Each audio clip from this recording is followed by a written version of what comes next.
Most men learn the hard way. Making good decisions isn't about intelligence, it's about discipline under pressure.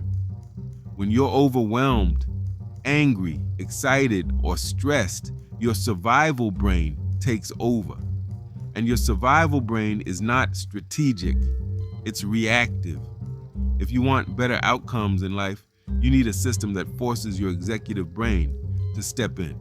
Here's a 5-point guide for making sound, high-stakes decisions. 1. The 10-10-10 rule. Before you make the move, ask yourself, how will I feel about this in 10 minutes, 10 months, 10 years? Most bad decisions feel good for 10 minutes. Very few feel good 10 years later. This rule creates psychological distance from emotion. Anger says, do it now. Ego says, prove a point. Excitement says, this is going to be fun. But your future self might say something very different. The 10-10-10 rule forces you to zoom out and see the long-term trajectory of your life. A man who thinks long-term rarely destroys his short-term stability. 2. Identify the opportunity cost. Every yes is a no to something else. If you spend $500 on a new phone, you are saying no to $500 in savings, $500 toward an investment, $500 toward a trip, $500 to pay debt. Most people evaluate the benefit. Few evaluate the trade-off. That trade-off is called opportunity cost. When you map out what you're giving up, the real price becomes visible.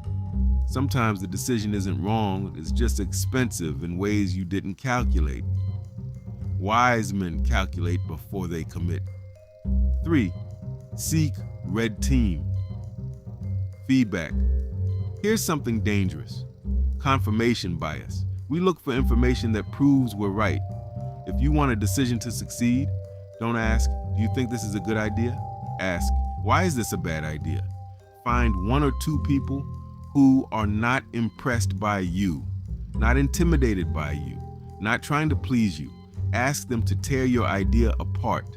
You don't need cheerleaders when making high-stakes moves. You need analysts.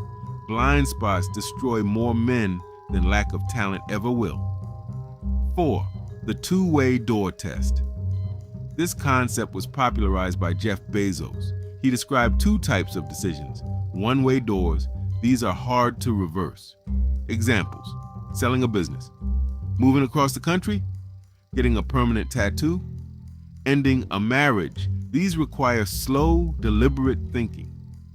Two-way doors. These are reversible. Examples: trying a new marketing strategy, testing a hobby, launching a small side project, taking a short-term contract. If it doesn't work, you can walk back through the door. Here's the mistake most men make. They overthink two-way doors, and they rush through one-way doors. Move fast on reversible decisions. Move slow on irreversible ones. Speed should match consequence. 5. Check your HALT status. Never make a major decision if you are hungry, angry, lonely, tired. That's HALT. When your body is depleted, your judgment is compromised. When you're angry, your ego is driving. When you're lonely, your fear of isolation is driving. When you're tired, your discipline is weakened. If you're in one of these states, the real decision isn't about the job, the relationship, or the investment. The real decision is eat, rest, calm down, call someone you trust. Then decide. High-quality decisions require high-quality thinking. Making good decisions is not about being perfect. It's about slowing down long enough to think clearly. Use the 10-10-10 rule. Calculate opportunity cost. Invite critical feedback. Know your door type. And never decide from depletion. Your life is the culmination of your decisions. If you upgrade the way you decide, you upgrade the way you live. Stay disciplined. Stay strategic. Stay thinking long term.